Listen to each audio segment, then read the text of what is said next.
ونعوذ بالله من شرور أنفسنا ومن سيئات أعمالنا من يهده الله فلا مضل له ومن يضلله فلا هادي له ونشهد أن لا إله إلا الله وحده لا شريك له ونشهد أن محمدا عبده ورسوله أما بعد فأعوذ بالله من الشيطان الرجيم بسم الله الرحمن الرحيم قاف والقرآن المجيد بل عجبوا أن جاءهم منذر منهم فقال الكافرون هذا شيء عجيب أإذا متنا وكنا ترابا ذلك رجع بعيد قد علمنا ما تنقص الأرض منهم وعندنا كتاب حفيظ بل كذبوا بالحق لما جاءهم فهم في أمر مريج أفلم ينظروا إلى السماء فوقهم كيف بنيناها وزيناها وما لها من فروج والأرض مددناها وألقينا فيها رواسي وأنبتنا فيها من كل زوج بهيج تبصرة وذكرى لكل عبد منيب ونزلنا من السماء ماء مباركا فأنبتنا به جنات وحب الحصيد والنخل باسقات لها طلع لذيذ رزقا للعباد وأحيينا به بلدة ميتا كذلك الخروج كذبت قبلهم قوم نوح وأصحاب الرس وثمود وعاد وفرعون وإخوان لوط وأصحاب الأيكة وقوم تبع كل كذب الرسل فحق وعيد أفعينا بالخلق الأول بل هم في لبس من خلق جديد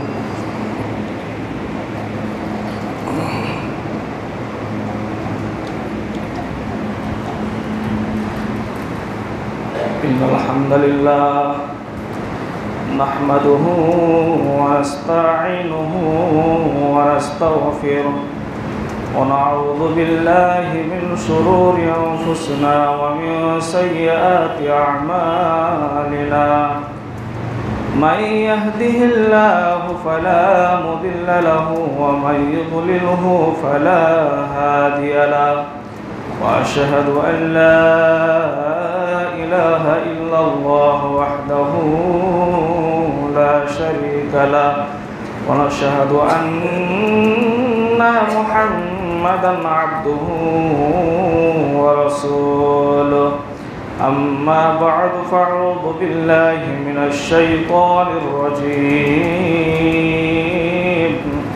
بسم الله الرحمن الرحيم كل نفس ذائقة الموت وقال الله تعالى في موضع آخر بسم الله الرحمن الرحيم قل إن الموت الذي تفرون منه فإنه ملاقيكم ثم تردون إلى عالم الغيب والشهادة فينبئكم بما كنتم تعملون. وقال الله تعالى في موضع آخر: بسم الله الرحمن الرحيم ألهاكم التكاثر حتى زرتم المقابر.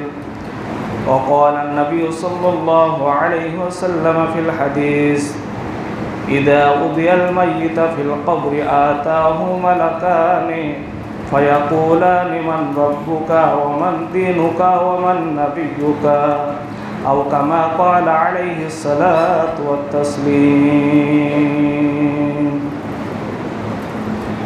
উপস্থিত আমার সামনে প্রবিষ্ট দিনদার পরেশগার ছোট বড় মুসলিম ভাই ও বাবজি আমার, পর্দার অন্তরালে পর্দানাসীন মা ও ভগ্নীগণ, সমস্ত প্রশংসা সমস্ত গুণগান স্তুতি আরাধনা সে মহান আল্লাহ তাআলার জন্য যে রব্বে কারীম তিনি আমাদেরকে আজকে এই সাপ্তাহিক পবিত্র জুমার দিনে সকলের কাজকর্ম ছেড়ে দিয়ে সলাতুল জুমা আদায় করতে আসার তৌফিক দান করেছেন।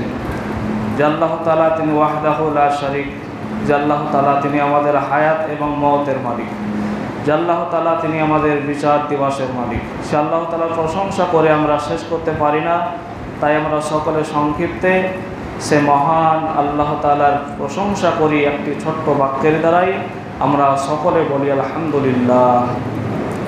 অতঃপর দরুদ ও সালাম বর্ষিত হোক সেই নবীর ওপর আশরাফুল আম্বিয়া সাইয়্যিদুল মুরসালিন, নবী মক্কি, নবী মাদানী, নবী আহমদ, নবী মুহাম্মদুর রাসূলুল্লাহ সাল্লাল্লাহু আলাইহি ওয়াসাল্লামের উপর। আল্লাহুম্মা আমিন, আল্লাহুম্মা সাল্লি আলাইহি, আল্লাহুম্মা বারিক আলাইহি। সম্মানিত জুমা মসজিদের মুসল্লি সকল, আমি আপনাদের সম্মুখে পবিত্র কোরআনুল কারীম থেকে বিক্ষিপ্তভাবে আয়াত পড়েছি। নবী মুহাম্মদ সাল্লাল্লাহু আলাইহি সাল্লামের একটি হাদিসের অংশ পড়েছি। এই আয়াতগুলো এবং হাদিসকে সম্মুখে রেখে আজকে মওত বা মৃত্যু সম্পর্কে আলোচনা করব। ওমা তাওফিক ইল্লা বিল্লাহ, রব্বি ইশরাহ লি সাদরি ওয়া ইয়াসসির লি আমরি ওয়াহলুল উকদাতাম মিন লিসানি ইয়াফকাহু কওলি। সম্মানিত সুধী, মওত বা মরণ এটা এমন একটা বিষয় যেটা হিন্দু, মুসলিম, খ্রিস্টান, জৈন, বৌদ্ধ যত ধর্মের মানুষ আছে প্রত্যেকটা মানুষ আমরা এটা বিশ্বাস করি। এখানে অবিশ্বাসের কিছু নাই, যে মরণকে আমরা কেউ অস্বীকার করি না, যে মরতে একদিন হবেই।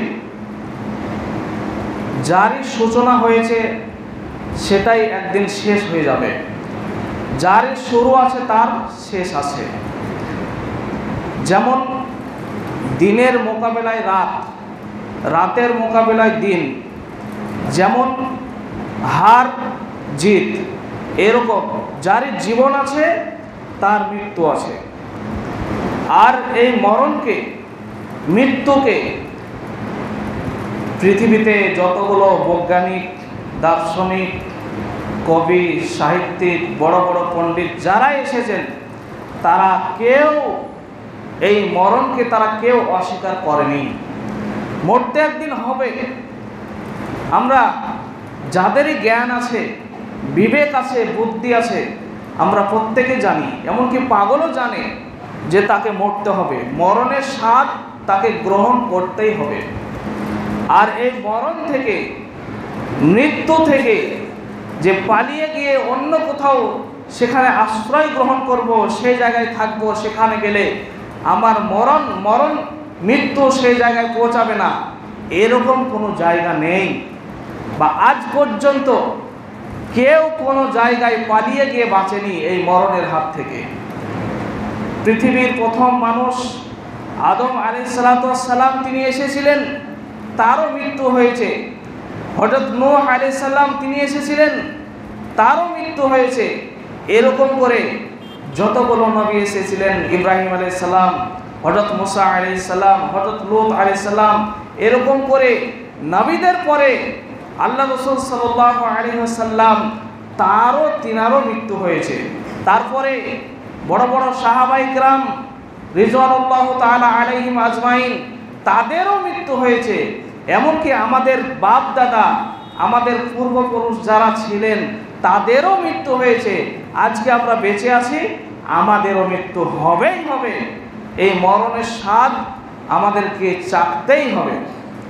সম্মানিত সুধী, মরণ এমন একটা জিনিস, মরণ এমন একটা বস্তু যেটা আমরা চোখ দিয়ে দেখতে পাই না, হাতে ধরবো মনে করলেও ধরতে পারবো না, বা সেটার কালার কেমন, মরণ দেখতে কেমন, মরণের সাইজ কেমন, এগুলো আমরা কেউ কোনোদিন অনুধাবন করতে পারবো না।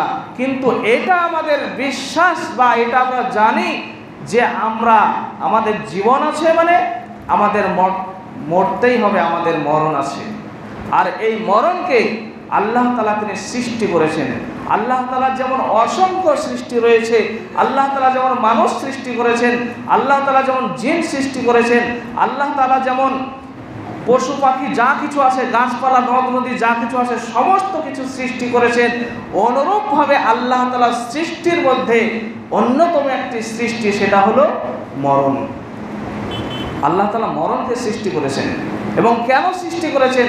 যে আল্লাহ তাআলা আমাদের মানব কুলের আমলকে যাচাই বাছাই করার জন্য, আমরা যাতে করে আমাদের আমলগুলোকে আমরা আমলের প্রতিযোগিতা করি, আমরা যাতে করে আমাদের আমলগুলোকে সুন্দর করে করতে পারি, এই জন্য আল্লাহ তাআলা কি করেছেন?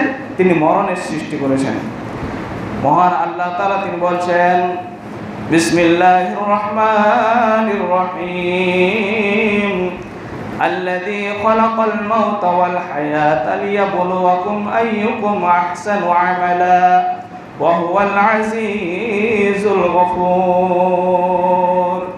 আল্লাহ তাআলা বলছেন, আল্লাযী খালাকাল মাউতা ওয়াল হায়াতা, সে আল্লাহ তাআলা যিনি খালাকাল মাউতা, যিনি তোমাদের মওতকে সৃষ্টি করেছেন, ওয়াল হায়াতা, এবং তোমাদের হায়াত, তোমাদের জীবনকে সৃষ্টি করেছেন। কেন? আল্লাহ তাআলা বলছেন, আইয়ুকুম আহসানু আমালা লিয়াবলুয়াকুম আইয়ুকুম আহসানু আমালা, যাতে করে আল্লাহ তোমাদেরকে পরীক্ষা করেন। কি বিষয়ে পরীক্ষা করেন? যে আইয়ুকুম আহসানু আমালা, যে তোমাদের মধ্যে সব থেকে ভালো আমল, সব থেকে উত্তম আমল কোন ব্যক্তি করতে পারে। এখানে এই আয়াতের দিকে যদি আমরা লক্ষ্য করে দেখি, তাহলে আল্লাহ তাআলা আগে মওত শব্দটা বলছেন, যে আল্লাযী খালাকাল মাউতা, আল্লাহ মওতকে সৃষ্টি করেছেন, তারপরে হায়াতকে সৃষ্টি করেছেন। এটা কেমন করে? তাফসীরের মধ্যে এসেছে যে আমরা মানুষ, আমরা সর্বপ্রথম আমরা মৃত আকারে ছিলাম। মহান আল্লাহ তাআলা বলছেন, হুয়াল্লাযী খালাকালাকুম হুয়াল্লাযী খালাকাকুম সুম্মা ইউমীতুকুম সুম্মা ইউহয়ীকুম সুম্মা ইলাইহি তুরজাউন। আল্লাহ তাআলা আমাদেরকে সর্বপ্রথম মৃত্যু আকারে রক্তপিণ্ডে আমাদেরকে সৃষ্টি করেছিলেন, এবং সেই রক্তপিণ্ড মায়ের গর্ভে 40 দিন 120 দিন মৃত্যু অবস্থায় থাকার পরে, যখন 40 দিন অর্থাৎ 120 দিন পার হয়ে গেল, তখন আল্লাহ তাআলা কি করলেন? সেখানে রেহেম, সেখানে রূহ ফুঁকে দিলেন। তারপরে দেখা যায় বাচ্চা নড়াচড়া করে। তাহলে সর্বপ্রথম আমরা মৃত্যু ছিলাম, তারপরে আমরা জীবন পেলাম। মায়ের পেটে থাকতে যে জীবনটা পেয়েছি, সে জীবন নিয়ে, সে হায়াত নিয়ে আমরা এখন পর্যন্ত বেঁচে আছি। এবং এই হায়াত কতদিন থাকবে? যখন আমরা কবরে যাব, কবরে যাওয়ার আগে আগে মৃত্যু আবার আসবে। সে মৃত্যু সংগঠিত হওয়ার পরে আমরা কবরে আবার চলে যাব। তাই আল্লাহ তাআলা বলছেন যে প্রথমে তোমরা ছিলে মৃত্যু, তারপরে তোমাদেরকে জান দেওয়া হলো, তোমাদেরকে জীবিত করা হলো, আবার তোমরা মৃত্যুবরণ করবে। আর মৃত্যুবরণ করার পরে কি হবে? সুম্মা ইলাইহি তুরজাউন, তোমরা সকলেই যে যেখানে আছো, যে জায়গায় বাস করো, বেলডাঙ্গাতে, বেগুনবাড়িতে, বহরমপুরে, যেখানে যে জায়গায় বাস করো না কেন, সুম্মা ইলাইহি তুরজাউন, তোমাদের সকলকে আমার কাছে ফিরে আসতে হবে। এই কথা কে বলছেন? মহান রব্বুল আলামিন তিনি বলছেন। তাহলে আল্লাহ তাআলা মরণকে সৃষ্টি করেছেন আমাদের আমল কে বেশি ভালো করতে পারবে, আমাদের আমল যাচাই বাছাই করার জন্য, আমরা যাতে করে আমরা আমলের প্রতিযোগিতা করি, এই জন্য আল্লাহ তাআলা আমাদের মরণকে সৃষ্টি করেছেন। সম্মানিত সুধী, আল্লাহ তাআলা বলছেন কুল্লু নাফসিন যায়িকাতুল মাউত, প্রত্যেকটা নাফস, যার নাফস রয়েছে তাকে কি করতে হবে? মরণের স্বাদ তাকে গ্রহণ করতেই হবে। সম্মানিত সুধী, মুসল্লিদের মধ্যে দেখা যাচ্ছে অনেকেই ঘুমাচ্ছেন। আমরা হয়তো মরবো না, আমরা হয়তো এটা ভেবে নিয়েছি যে মরণ আমাদের হবে না। অনেকেই দেখা যাচ্ছে যে ঢুলছেন, ঘুমাচ্ছেন, অথচ এটা একটা ইম্পর্টেন্ট সময়, খুতবার সময়। এই সময়ে যদি কেউ কথা বলে তো নবী সাল্লাল্লাহু আলাইহি সাল্লাম বলছেন সে খুতবার সওয়াব থেকে বঞ্চিত হয়ে যাবে। তাহলে আপনি কিভাবে ঘুমাতে পারেন? সম্মানিত সুধী, তাই আল্লাহ তাআলা বলছেন যে কুল্লু নাফসিন যায়িকাতুল মাউত, প্রত্যেকটা নাফসের মরণের স্বাদ গ্রহণ করতেই হবে। আমাদের মা বোনেরা যেমন কোনো তরকারি রান্না করে, মাংস রান্না করে, সে মাংসর ঝোলটা কেমন হলো, তরকারির স্বাদ কেমন হলো, সেটা স্বাদ দেখার জন্য যেমন হাতের তালুতে একটু ঝোল নিয়ে যেমন চেখে দেখে, ওইরকম আল্লাহ তাআলা বলছেন যে এই মরণটাকে তোমাদেরকে একদিন চাখতেই হবে। এই মরণের যে স্বাদ কেমন, এই মরণের টেস্ট কেমন, এইটা একদিন তোমাদেরকে গ্রহণ করতেই হবে। আর এই মরণ থেকে কেউ কোনোদিন রেহাই পায়নি। সম্মানিত সুধী, ফেরাউনের মতো যে ফেরাউন সে কি বলেছিল? ফেরাউন বলেছিল আনা রব্বুকুমুল আ'লা, আমি হলাম এই দুনিয়ার সব থেকে বড় প্রতিপালক। আর সে ফেরাউনকে আল্লাহ তাআলা কি করলেন? সাগরের পানিতে ডুবিয়ে মেরেছেন।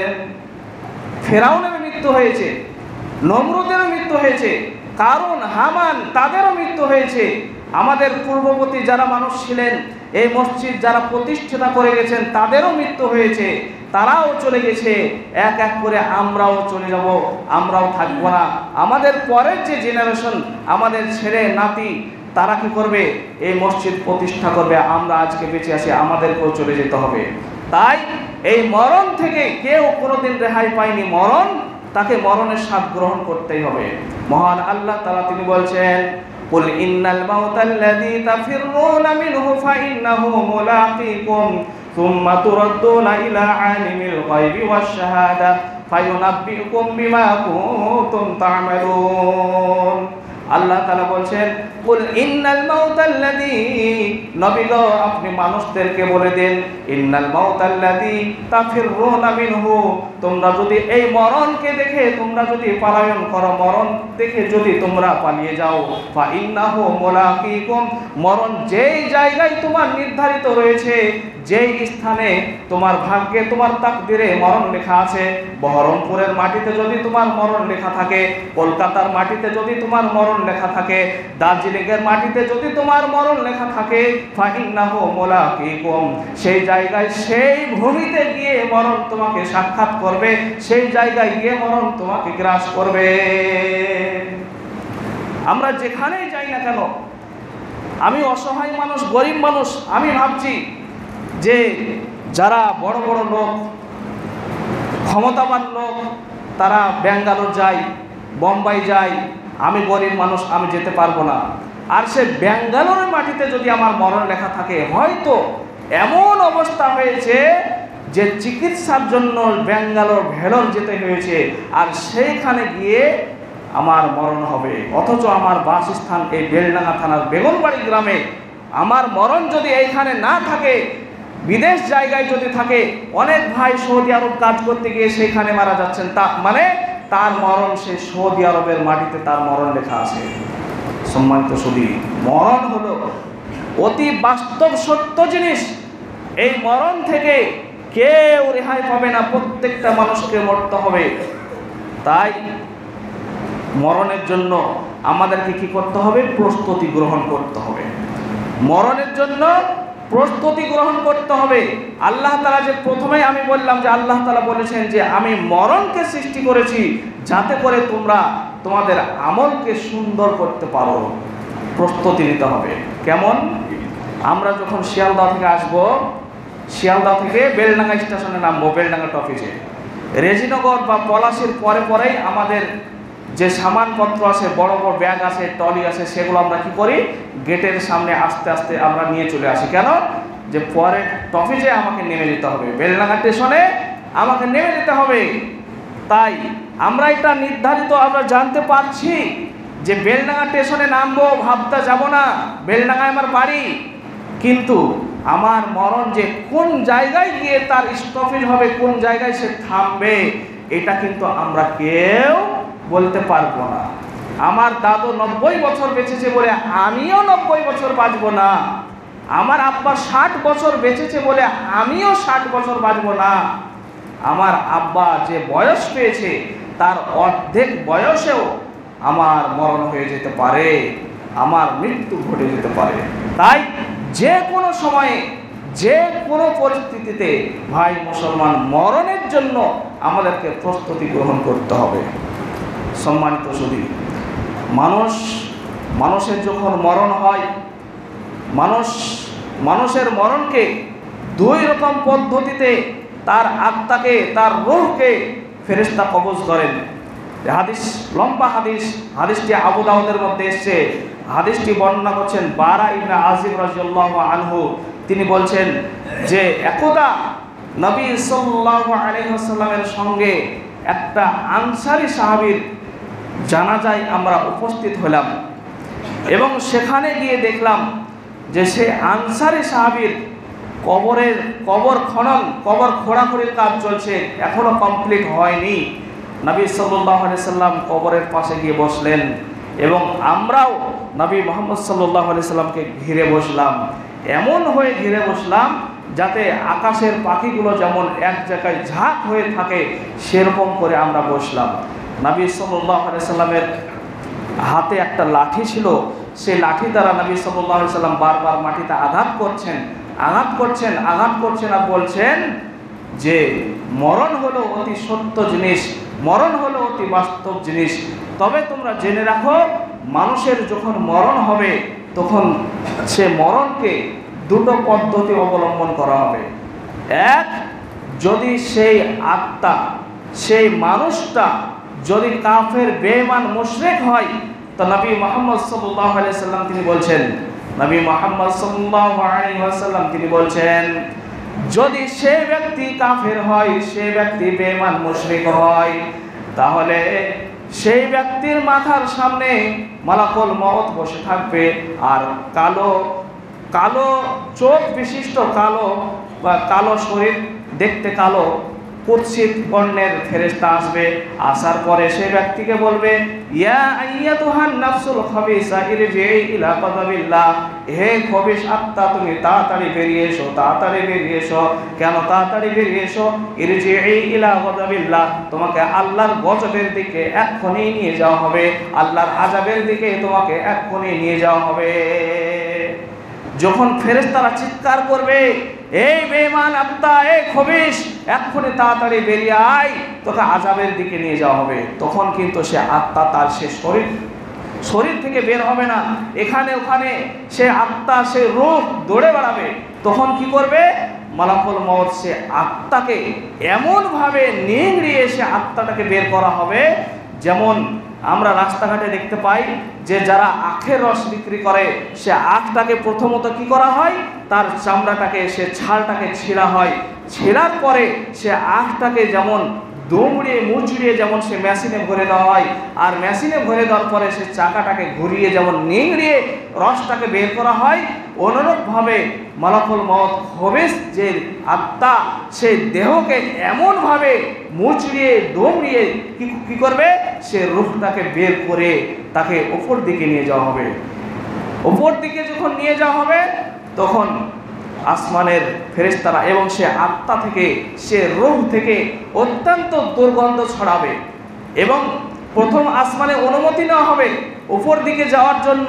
তখন আসমানের ফেরেশতারা বলবেন যে কে, কাকে তোমরা নিয়ে যাচ্ছ, এত দুর্গন্ধ কে?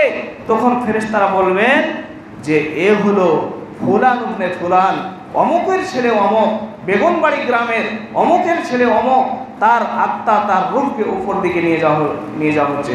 তখন ফেরেশতারা বলবে এই দুর্গন্ধ আত্মা, এই খবিস আত্মা, এত দুর্গন্ধ, এই দুর্গন্ধ আমরা জীবনে কোনোদিন আমরা অনুভব করিনি। তখন ওপর থেকে তাদেরকে অদৃশ্যভাবে আওয়াজ দেওয়া হবে যে এই আত্মাকে তোমরা কি করো, সিজ্জিনে রেখে দাও। ফেরেশতারা কি করবে, সেটাকে সিজ্জিনে রেখে দেবে। রেখে দেওয়ার পরে কবরে রেখে দেওয়া হবে। কবরে যখন সে আত্মাকে দেওয়া হবে, সঙ্গে সঙ্গে নবী মুহাম্মদ সাল্লাল্লাহু আলাইহি সাল্লাম তিনি বলছেন যে ইদা উযিয়াল মাইয়িতা ফিল কবরি আতাহু মালাকানি ফায়াকুলানি মান রাব্বুকা মা দীনুকা ওয়া মান নাবিয়্যুকা। যখন সে মাইয়াতকে কবরে রেখে দেওয়া হবে, সঙ্গে সঙ্গে আতাহু মালাকান, মালাকুন মানে হলো একটা ফেরেশতা, আর মালাকানে মানে হলো দুটো ফেরেশতা। সঙ্গে সঙ্গে দুজন ফেরেশতা আসবে। আসার পরে তাকে বলবে ফায়াকুলানি, তারা দুজনেই বলবে মান রব্বুকা, তোমার রব কে? প্রথম প্রশ্ন হবে তোমার রব কে, মা দীনুকা, তোমার দিন কি? এবং তাকে তৃতীয়বারে জিজ্ঞাসা করা হবে মা তাকুলু ফি হাযির রাজুল, এই ব্যক্তি অর্থাৎ মুহাম্মদ সাল্লাল্লাহু আলাইহি সাল্লামকে ছবি দেখানো হবে, অথচ মুহাম্মদ সাল্লাল্লাহু আলাইহি সাল্লামকে সরাসরি দেখানো হবে, অথবা মুহাম্মদ সাল্লাল্লাহু আলাইহি সাল্লামের আকৃতি দেখানো হবে। বিভিন্ন বর্ণনায় সে হাদিসে তারপরে জিজ্ঞাসা করা হবে যে মুহাম্মদ সাল্লাল্লাহু আলাইহি সাল্লামের ব্যাপারে তোমার ধারণা কি ছিল? সে ব্যক্তি মুশরিক যদি হয়, সে ব্যক্তি যদি বেঈমান হয়, সে ব্যক্তি যদি কাফের হয়, সে ব্যক্তি যদি মুনাফিক হয়, তাহলে সে বলবে হা হা লা আদরি, আমি কিছুই জানি না। তোমার রবকে? হা হা লা আদরি, আমি কিছুই জানি না, এ সম্পর্কে আমার কোনো জ্ঞান নেই। মা দীনুকা, তোমার দিন কি? বলবে হা হা লা আদরি, আমি কিছুই জানি না। মা তাকুলু ফি হাযির রাজুল, এই ব্যক্তি সম্পর্কে, মুহাম্মদ সাল্লাল্লাহু আলাইহি সাল্লাম সম্পর্কে তোমার ধারণা কি? তখন সে ব্যক্তি বলবে হা হা লা আদরি, আমি কিছুই জানি না। তখন নবী মুহাম্মদ সাল্লাল্লাহু আলাইহি সাল্লাম বলছেন এটা হলো, তারপরে সে ব্যক্তিকে অদৃশ্যভাবে আসমান থেকে আওয়াজ দেওয়া হবে এবং সে ফেরেশতাদেরকে বলা হবে যে তাকে কি করো, তাকে জাহান্নামের তার পোশাক পরিয়ে দাও, তারকে জাহান্নামের বিছানা বিছিয়ে দাও, তার কবরটাকে আগুন দিয়ে দাও, এরকম করে তার কবরটাকে খুলে দাও জাহান্নামের দিকে। সেদিক থেকে কি হবে, উত্তপ্ত সেই আগুন আসবে, আসার পরে সে কবরে আযাব পেতে থাকবে। তখন বিশাল আকৃতির কালো বর্ণের একটা মানুষ আসবে, তারপরে সে ব্যক্তি বলবে যে তুমি কে? তখন বলবে যে আমি হলাম তোমার সেই আমল, আমি হলাম তোমার সেই আমল যে আমলের ব্যাপারে তোমাকে উৎসাহিত করা হতো, তুমি করতে না, তোমার সেই খারাপ আমল, বদ আমলগুলো তুমি আজকে এই কবরে তুমি আযাব পেতে থাকো। এটা হলো খবিস আত্মা। আর যদি সে ব্যক্তি মুমিন হয়, সে ব্যক্তি যদি আল্লাহওয়ালা হয়, ঈমানদার হয়, তার ব্যাপারে ফেরেশতারা যখন তার রূহটাকে উপর দিকে নিয়ে যাবে, সে রূহ থেকে সুগন্ধি ছড়াবে আতরের মতো, মিস্কের মতো। ফেরেশতারা জিজ্ঞাসা করবে যে এটা কে? তখন বলা হবে ফুলান ইবনে ফুলান, এটা হলো বেগুনবাড়ি গ্রামের অমুকের ছেলে অমুক, সে আজকে এই মৃত্যুবরণ করেছে, তার এই রূহটাকে আমরা উপর দিকে নিয়ে যাচ্ছি। তখন আসমানের ফেরেশতারা ওয়েলকাম দিবে, স্বাগত জানাবে যে এসো। এরকম করে আল্লাহ তাআলা বলবেন, ফেরেশতাদেরকে আদেশ করবেন যে রূহটাকে তোমরা কি করো, কবরে নিয়ে যাও। এক্ষুনি কবরে ফেরেশতারা তাকে প্রশ্ন করবে। সে ব্যক্তিকে যখন কবরে শুইয়ে দেওয়া হবে, কবরে শুইয়ে দেওয়ার পরে আতাহু মালাকান, দুজন ফেরেশতা আসবে। দুজন ফেরেশতা এসে জিজ্ঞাসা করবে মান রব্বুক, তোমার রবকে? তখন সে ব্যক্তি বলবে রব্বি আল্লাহ, আমার রব আল্লাহ। দ্বিতীয়বারে জিজ্ঞাসা করবে মা দীনুক, তোমার দিন কি, তোমার শরীয়ত কি, তোমার বিধান কি? তখন সে ব্যক্তি বলবে দীনুনাল ইসলাম, আমার দিন হলো ইসলাম। তারপরে আবার জিজ্ঞাসা করা হবে মা তাকুলু ফি হাযির রাজুল, এই ব্যক্তি সম্পর্কে, মুহাম্মদ সাল্লাল্লাহু আলাইহি সাল্লাম সম্পর্কে তোমার ধারণা কি ছিল? তখন সে ব্যক্তি বলবেন নবিয়ুনা মুহাম্মদ সাল্লাল্লাহু আলাইহি সাল্লাম, ইনি হলেন আমাদের শ্রেষ্ঠ নবী, যিনি মুহাম্মদ সাল্লাল্লাহু আলাইহি সাল্লাম। তারপরে হাদিসের মধ্যে এসেছে তাকে আরও একটা এক্সট্রা অ্যাডিশনাল প্রশ্ন করা হবে। আমাদের পরীক্ষার্থী যারা মাধ্যমিক উচ্চ মাধ্যমিক দেয়, একটা অ্যাডিশনাল সাবজেক্ট থাকে যেটা রেজাল্টে যোগ হয় না। ফেরেশতারা তাকে একটা অ্যাডিশনাল প্রশ্ন করবেন সে মুমিন ব্যক্তিকে, যে তুমি এটা কোত্থেকে জানলে, কোথা থেকে তুমি এটা জেনেছো? তখন সে ব্যক্তি বলবে যে আমি অমুক দিনে আমি এই মসজিদের খুতবায় ইমাম সাহেবের মুখ থেকে শুনেছি, আমি অমুক জালসায় বক্তার মুখে থেকে শুনেছি, অথবা আমি কোরআন হাদিসে পড়েছি এবং আমি জেনেছি। এই প্রশ্নটা ফেরেশতারা করবে। তারপরে আসমানের দিক থেকে একটা অদৃশ্যভাবে আওয়াজ আসবে, আসার পরে বলবে আলবিসুল জান্নাহ, তাকে জান্নাতের পোশাক পরিয়ে দাও, তাকে জান্নাতের বিছানা বিছিয়ে দাও। তারপরে কি করো? জান্নাতের দিকে তার কবরটা প্রশস্ত করে দাও, যাতে করে জান্নাতের সেই সুশীতল হাওয়া বাতাস যাতে করে তার কবরে পৌঁছাতে থাকে। এরকম করে সে ব্যক্তি কবরে শুয়ে থাকবে। যখন কিয়ামত সংগঠিত হবে, সে ব্যক্তি যখন জাগ্রত হয়ে যাবে, আর তার ব্যাপারে নবী মুহাম্মদ সাল্লাল্লাহু আলাইহি সাল্লাম বলেছেন যে সে ব্যক্তি, সে মুমিন ব্যক্তি এমন হয়ে কবরে ঘুমিয়ে যাবে যে ফেরেশতারা বলবেন নামকা নাউমিল আরুল পুরুষ, যে নতুন জামাই যেরকম করে বাসর ঘরে নতুন বউ নিয়ে শুয়ে থাকে, তাকে কেউ ডিস্টার্ব করে না। তার উঠতে যদি সকালবেলা একটু দেরি হয়, 7টা-8টা বেজে যায়, তবুও পরিবারের মানুষ তাকে ডিস্টার্ব করে না। কেন? যে নতুন জামাই বাসর ঘরে শুয়ে আছে। সেরকম বাসর ঘরে যেমন নতুন জামাই শুয়ে থাকে, সেরকম করে তুমি কবরের এই ঘরে, মাটির ঘরে তুমি শুয়ে যাও, তোমাকে কেউ ডিস্টার্ব করবে না। যখন এই কিয়ামত হয়ে যাবে, তখন সে ব্যক্তি হয়তো ভাববে যে আমি সামান্য কয়েক মিনিটের জন্য ঘুমিয়েছিলাম। এ হলো মুমিন। মুমিন ব্যক্তির জান কবজ হবে এইভাবে। এবার একটা প্রশ্ন হলো যে কবরে তো আরবির প্রশ্ন করা হবে, আমরা বাংলাভাষী মানুষ, আমরা কি করে বুঝবো, কি করে আরবি ভাষায় উত্তর দেব? একটা উদাহরণ দিই। একজন বয়স্ক মানুষ, তিনি অত্যন্ত খুব পণ্ডিত মানুষ, এটা দার্শনিকদের গল্প থেকে বলছি। তার ছেলে ডাক্তার, মনে করুন তার ছেলে ডাক্তার, কলকাতা মেডিকেল কলেজে সে ডাক্তারি করে। সে নামাজ রোজা কিছু পড়ে না। সে যখন বাড়ি এসেছে, তখন তার পিতা, বয়স্ক পিতা, 90-95 বছর বয়স, তার ছেলেকে বলছে, বেটা ছেলে নামাজ পড়ো, আমার তো বয়স হয়ে গেছে, আমি হয়তো কিছুদিন পরে মারা যাব, তুমি নামাজ পড়ো। তখন তার ডাক্তার ছেলে বলছে, না নামাজ পড়বো না। নামাজ পড়ে কি হবে? তখন তার পিতা বলছে, নামাজ পড়তে হবে, নামাজ না পড়লে কবরে কি জবাব দিবি, কবরে কি জবাব দিবি? তখন তার ছেলে বলছে, কবরে কি জবাব দিব সেটা আমার মুখস্থ হয়ে গেছে। কি? তখন তার পিতা জিজ্ঞাসা করছে, কি মুখস্থ হয়ে গেছে বল? তখন বলছে, কবরে কি কি প্রশ্ন হবে আগে বলেন আপনি। তখন তার পিতা বলছে, কবরে প্রথম প্রশ্ন হবে তোমার রবকে।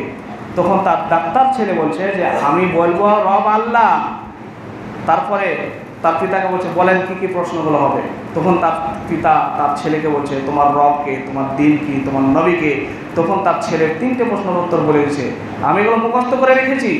আমার রব আল্লাহ, আমার দিন ইসলাম, আমার নবী মুহাম্মদ সাল্লাল্লাহু আলাইহি সাল্লাম।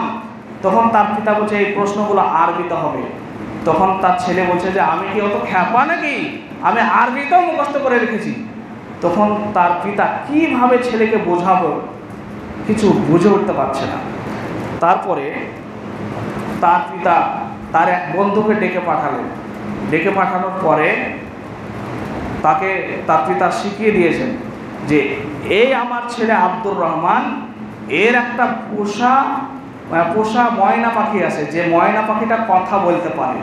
যেমন ময়না পাখি কথা বলে, যেমনভাবে শেখাবেন সেভাবে কথা বলবে। বাড়িতে মেহমান এলে গুড মর্নিং, ওয়েলকাম, আসসালামু আলাইকুম, যেভাবে শেখাবেন ময়না পাখি শেখানো কথাটা সেরকম করে বলবে। তখন তার বন্ধু সে আব্দুর রহমানকে বলছে, এটা কিন্তু খুব দার্শনিকদের গল্প থেকে বলছে, এখানে বোঝার বিষয় আছে। তখন তার বন্ধু তাকে বলছে, আব্দুর রহমান, তোমার যে পাখিটা ময়না পাখি, সে ময়না পাখি নাকি কথা বলে, কি কি বলে? তখন আব্দুর রহমান বলছে যে বন্ধু, তুমি যখন আমার বাড়িতে ঢুকবে ওয়েলকাম বলবে, আসসালামু আলাইকুম বলবে, তোমার নাম কি জিজ্ঞাসা করবে। ও আচ্ছা ঠিক আছে, জিজ্ঞাসা করবে তো? হ্যাঁ করবে। ঠিক আছে, আমি অমুক দিনে আসবো, দেখে জিজ্ঞাসা করে কিনা। তখন আব্দুর রহমানের বন্ধু কি করেছে, তার পিতার শিখিয়ে দেওয়া মতো বলেছে, তুমি এক বিশাল আকারের একটা সে বন বিড়াল নিয়ে আসবে সঙ্গে করে। তার পিতা শিখিয়ে দিয়েছে আব্দুর রহমানের বন্ধুকে। আব্দুর রহমানের বন্ধু এবার আব্দুর রহমানের বাড়ি বেড়াতে আসছে বড় আকারের এক বনের এক বিড়াল নিয়ে। বিড়ালটা কোলে আসে, আসার পরে সে বাড়ির দরজায় ঢুকেছে আর সে ময়না পাখির যেমন আওয়াজ করে চি চি চি করে আওয়াজ করছে, সালাম কালাম কিছু নাই, গুড মর্নিং ওয়েলকাম কিছু নাই। তখন বলছে, বন্ধু তোমার ময়না পাখি কথা বললো না কেন? তো বলছে, তোমার এই ভয়ঙ্কর এই বিড়াল দেখে সে ভয় পেয়ে গেছে। তখন এবার তার পিতা তার ছেলেকে বলছে, বেটা আব্দুর রহমান, এইটাই আমি তোমাকে বোঝাতে চেয়েছিলাম যে তুমি যে ঠোঁটস্থ বলি তুমি যে মুখস্থ করেছ যে কবরে 3টে প্রশ্ন করা হবে, আমার রব আল্লাহ, আমার দিন ইসলাম, আমার নবী মুহাম্মদ। এই যে একটা বিড়াল দেখে যদি তোমার এই পাখি তার নিজস্ব ভাষা হারিয়ে ফেলে, শেখানো ভাষা হারিয়ে ফেলে, তুমি আজকে যেটা মুখস্থ করেছো এই মুখস্থ বিদ্যা তোমার কবরে থাকবে না। যখনই তুমি কবরে এই মুনকার নাকির ফেরেশতাকে দেখবে, দেখে তুমি তোমার এই শেখানো এই যে ভাষা শিখেছো এই প্রশ্নের উত্তর তুমি হারিয়ে ফেলবে। তোমার ভিতরে যদি ইমানি পাওয়ার থাকে, তোমার ভিতরে যদি ইমানি শক্তি থাকে, তখন তুমি কি করবে? তোমার মুখ দিয়ে সে কবরের সে প্রশ্নের উত্তর তোমার মুখ দিয়ে বেরিয়ে যাবে। সম্মানিত সুধী, তাহলে মরণের স্বাদ আমাদের প্রত্যেককে গ্রহণ করতে হবে, কবরে আমাদেরকে যেতে হবে। সম্মানিত সুধী, সময় শেষ, পরিশেষে বলি, আল্লাহ আমাদেরকে প্রত্যেককে তুমি ইমানি হালাতে মরণ দেওয়ার তৌফিক দান করো। আল্লাহুম্মা আমিন। ইয়া আল্লাহ, আমরা যতদিন দুনিয়াতে বেঁচে থাকবো আমরা যেন ইমানি হালাতে বেঁচে থাকি, আর সে তৌফিক দান করো। আল্লাহুম্মা আমিন। ইয়া আল্লাহ, আমাদের আত্মীয় স্বজন যারা কবরে চলে গেছে তাদের কবরে যদি কোনো আযাব থাকে, আল্লাহ তুমি সেটাকে জান্নাতুল ফিরদাউস বানিয়ে দাও। আল্লাহুম্মা আমিন। ইয়া আল্লাহ, আমাদের ছেলে মেয়ে যারা নামাজ পড়ে না তাদেরকে তুমি 5 ওয়াক্তের নামাজের মুসল্লি বানিয়ে দাও। আল্লাহুম্মা আমিন। আমা আলাইনা ইল্লাল বালাগ। আল্লাহুম্মা সাল্লি আলা মুহাম্মাদ ওয়া আলা আলি মুহাম্মাদ কামা সাল্লাইতা আলা ইব্রাহিম ওয়া আলা আলি ইব্রাহিম ইন্নাকা হামিদুম মাজিদ। আল্লাহুম্মা বারিক আলা মুহাম্মাদ ওয়া আলা আলি মুহাম্মাদ কামা বারাকতা আলা ইব্রাহিম ওয়া আলা আলি ইব্রাহিম ইন্নাকা হামিদুম মাজিদ। সুবহানা রাব্বিকা রাব্বিল ইজ্জাতি আম্মা ইয়াসিফুন ওয়া সালামুন আলাল মুরসালিন আলহামদুলিল্লাহি রাব্বিল আলামিন।